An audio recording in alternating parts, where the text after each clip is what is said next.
Hello, mình là Đức đây. Rất vui được gặp lại mọi người. Và nhân dịp trở lại lần này, mình sẽ dẫn mọi người đi Đà Lạt nhé. Chiều nay mình bắt đầu sắp đồ, mấy bộ quần áo, ít thuốc men cùng vài thứ lặt vặt.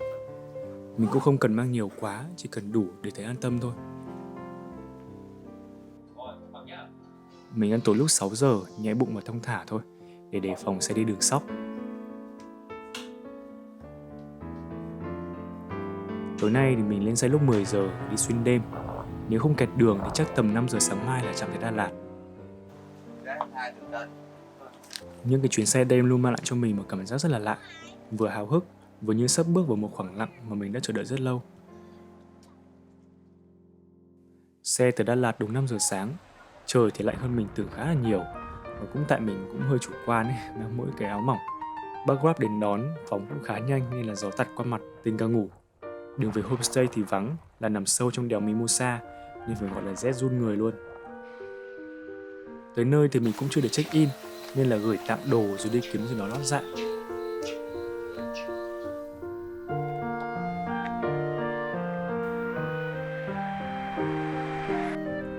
Xe máy chưa? Em có thêm một chỗ nữa. Lát em ngồi chỗ bánh mì xíu mại rồi em đặt.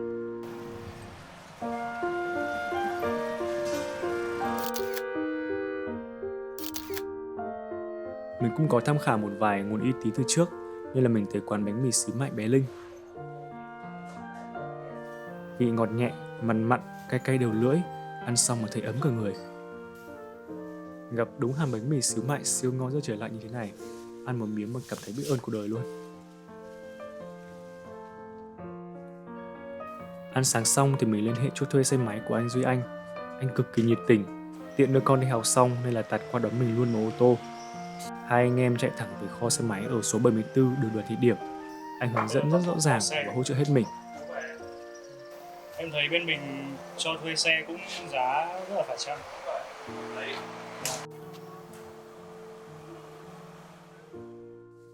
Gần homestay của mình thì có một quán cà phê tên là In The Forest. Quán nằm lọt giữa rừng thông, bao quanh là đồi núi, đúng nghĩa của sự yên bình, điều mình tìm kiếm khi tới Đà Lạt.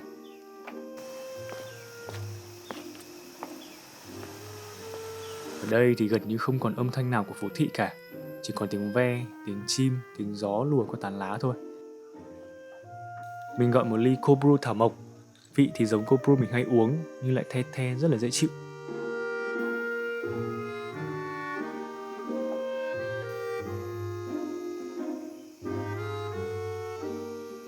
Mình nhấp ngụm cà phê, vừa mở máy làm chút công việc còn dang dở.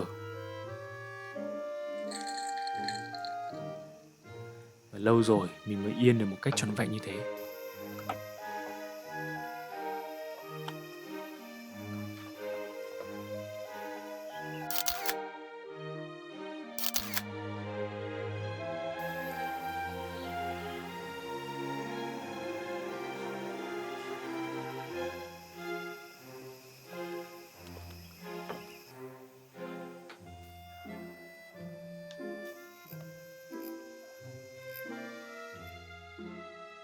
Từ quán cà phê thì mình chạy xe về lại homestay Hoàng Gia Trang.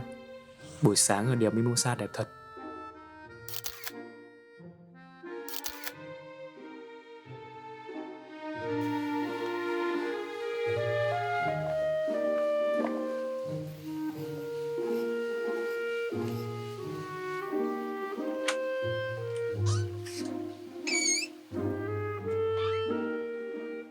Phòng mình là một căn nhà gỗ nhỏ, bài trí đơn giản nhưng khá đủ đầy.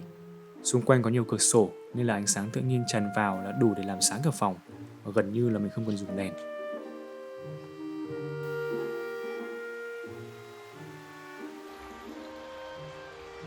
Chỉ tiếc lúc này là trời đổ mưa lớn, mình ngồi chờ mãi cho ngớt mưa mới đi tiếp được. Thôi cũng coi như một khoảng dừng giữa buổi sáng ha.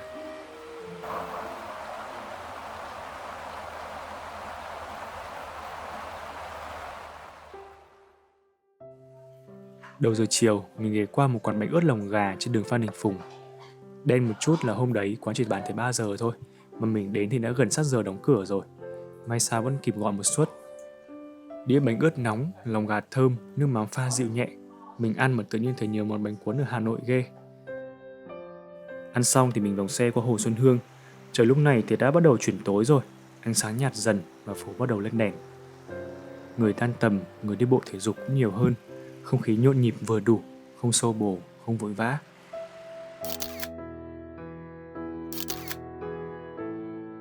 Ở vài góc ven hồ thì mặt nước vẫn yên, ánh đèn bắt đầu phản xuống lấp loáng. Vẫn là một Đà Lạt chậm rãi và nhẹ nhàng.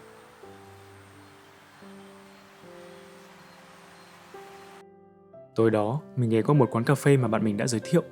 Một con quán nằm ẩn sau chiếc hẻm dốc trên đường 3 tháng 4. Mình vừa bước vào là thấy không khí Noel giữa tháng 6 luôn. Quán nhỏ, đèn vàng dịu, nhạc nền jazz, có một quả bóng disco hát ánh sáng lấp lánh khắp tường.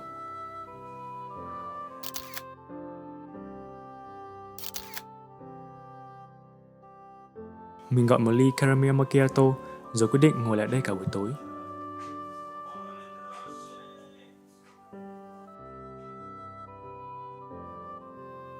Sáng hôm sau, mình dậy sớm ở homestay. Trời hửng nắng, không khí trong và mát. Cùng một căn phòng, cùng một góc nhìn mà hôm nay lại mang cái vibe khác hẳn hôm qua luôn.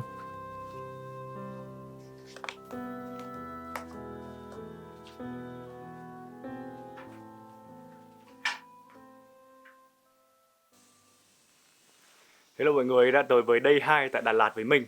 Thì ngày hôm qua khi mà mình ngồi cà phê kiểu đến tầm 9 rưỡi 10 giờ gì đấy thì bắt đầu buồn ngủ. Thế là mình kiểu chạy thẳng xe về nhà luôn. Mà trên cái đường mà từ cái chỗ cà phê đấy tới cái homestay nhà mình ấy thì nó rất là tối. Bạn viewer nào mà ở Đà Lạt hoặc là đi Đà Lạt rồi ấy, thì sẽ biết là cái đường Mimosa là cái đường này nó không có đèn luôn. Đấy, nên là đi khá là rén tại vì kiểu mình không quen ấy. Thì đấy, về đến homestay một phát là mình kiểu nằm ực ra giường luôn, kiểu ngủ quên mất 1 tiếng. Xong rồi sau đấy mới choàng tỉnh dậy, xong rồi đi đánh răng rửa mặt, đánh răng các thứ, xong rồi đi ngủ luôn.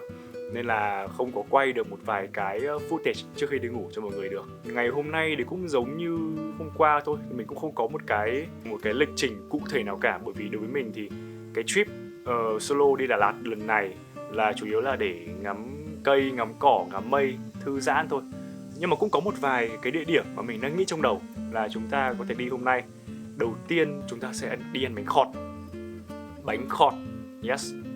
Một cái món ăn mà mình thấy là ngon nhất trong tất cả những cái món ăn ở Đà Lạt mà mình đã từng ăn trước đây. Thứ hai là Hồ Tuyền Lâm. Và cuối cùng là mình nghĩ mình có thể quay lại cái quán cà phê hôm qua. Các bạn thấy hôm qua là nó có một cái cửa sổ rất là to, cửa sổ full từ trên trần xuống dưới sàn luôn. Nên là cái ánh sáng sẽ chiếu vào, nó sẽ rất là đẹp. Ok, bây giờ chúng ta sẽ đi ăn sáng nhé. Tại vì homestay của mình có 3 bữa sáng, nhưng mà người ta chỉ mở đến tầm 8 rưỡi thôi, mà bây giờ đã gần 8 giờ rồi. Nên là chúng ta sẽ đi luôn nha. Mình quay một vài footage để mọi người thấy không khí buổi sáng ở đây nhé. Ánh nắng lên qua cửa sổ, có tiếng chim, mùi sương tan và mọi thứ đều rất là dễ chịu. Đồ ăn sáng được chị chủ xếp sẵn theo kiểu buffet nhỏ, đơn giản và gọn gàng.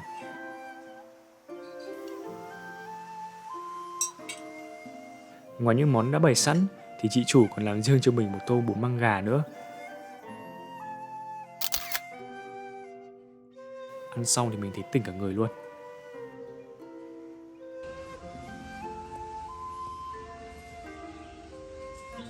Ăn sáng xong, mình lái xe về hướng Hồ Tuyền Lâm. Nhưng vừa đi qua Hồ Xuân Hương thì thấy trời và mặt nước đẹp quá.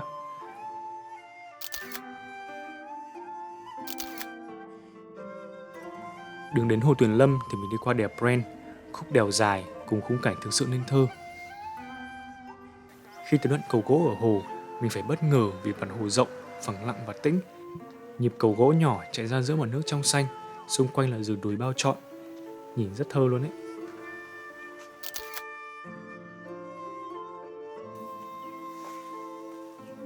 Sau đó thì mình đi men theo một đoạn ven hồ để tìm một góc vắng hơn, nơi mà chỉ có tiếng nước trôi, tiếng gió thổi cây xào xạc và tiếng ve kêu râm ran. Và ở đó thì mình cứ đứng yên thôi, không làm gì cả.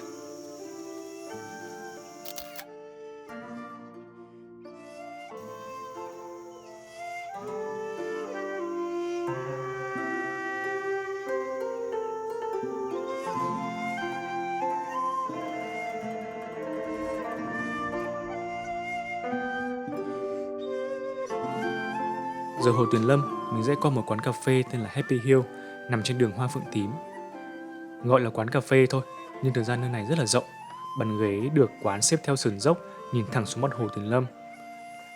Xung quanh là giường thông cao vút, gió lùa có từng tàn lá, nghe rất đã tai.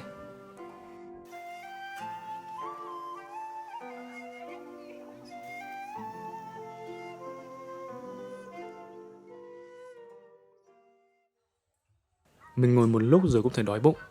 Thế là mình phi xe tới một quán bánh khọt, hay còn gọi là bánh căn ấy, trên đường GX xanh.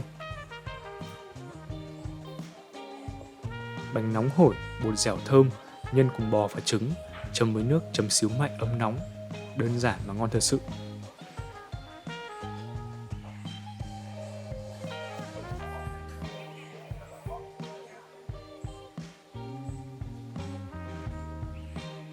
Buổi chiều thì mình quay lại quán Phong, chỗ tối qua đã ghé.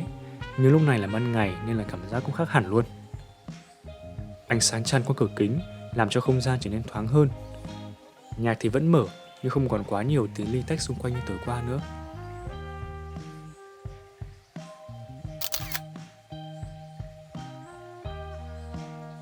Mình gọi một ly matcha rồi mở laptop ra làm việc một chút. Lặng lẽ ngồi làm một lúc mà thời gian trôi qua nhanh thật.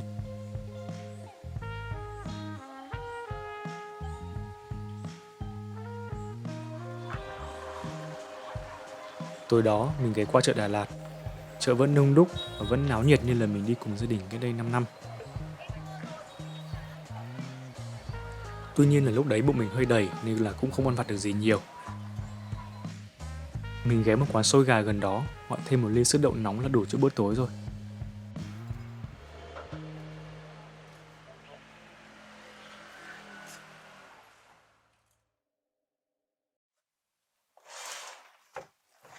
Sáng hôm sau, mình dậy sớm, trời Đà Lạt vẫn rất đẹp. Mình làm một tô phở gà nóng, nước dùng trong veo, ngọt nhẹ, ăn kèm chút rau thơm và ớt lát.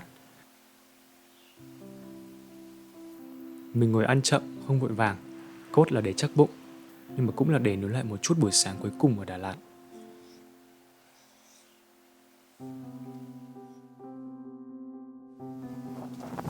Hello mọi người, hôm nay là buổi sáng cuối cùng của mình ở Đà Lạt rồi.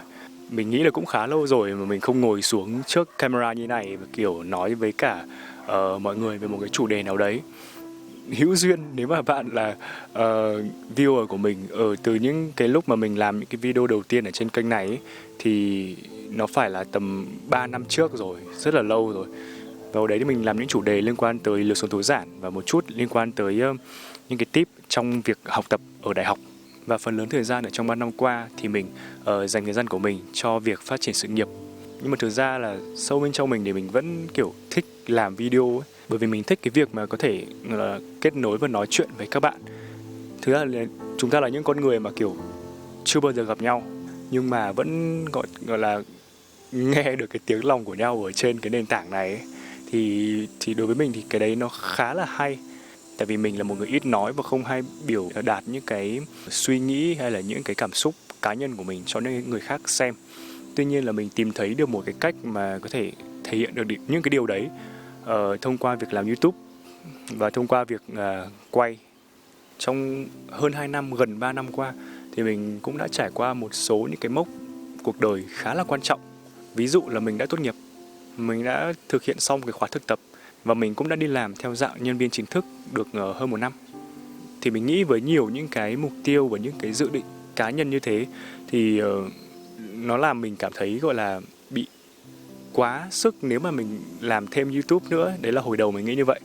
Tuy nhiên là tính tới bây giờ thì một thời gian mình đi làm rồi và cái khả năng mà có thể sắp xếp công việc, sắp xếp bản thân và quan trọng nhất là sắp xếp những cái suy nghĩ ở trong đầu ấy, nó được cải thiện hơn, nó tốt hơn so với cả hồi đầu mình đi làm.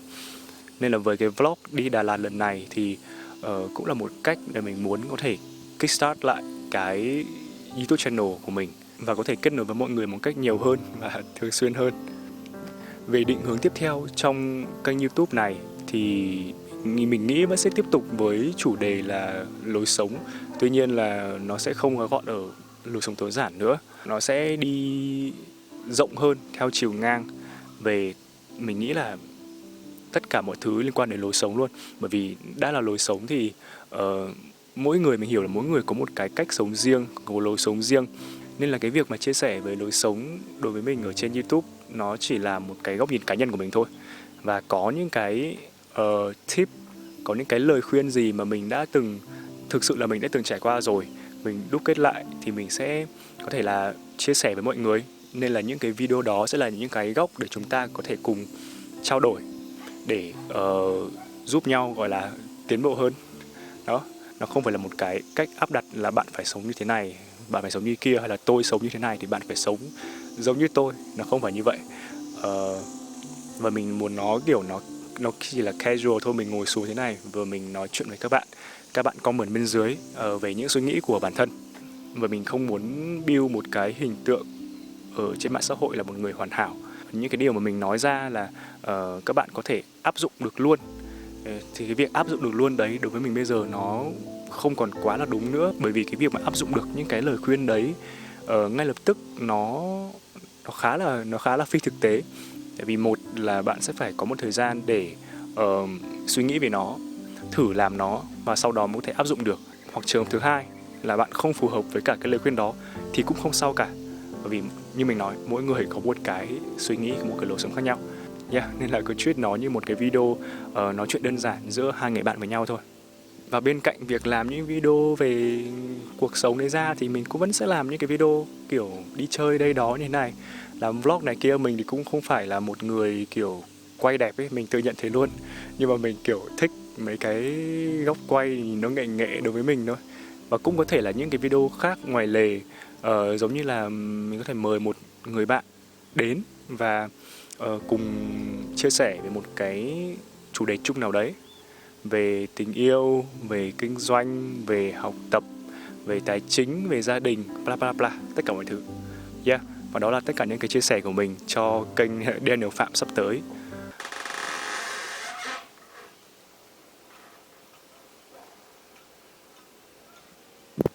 Và sau hôm nay thì mình cũng sẽ rời khỏi Đà Lạt và quay lại với lối sống thường nhật của mình.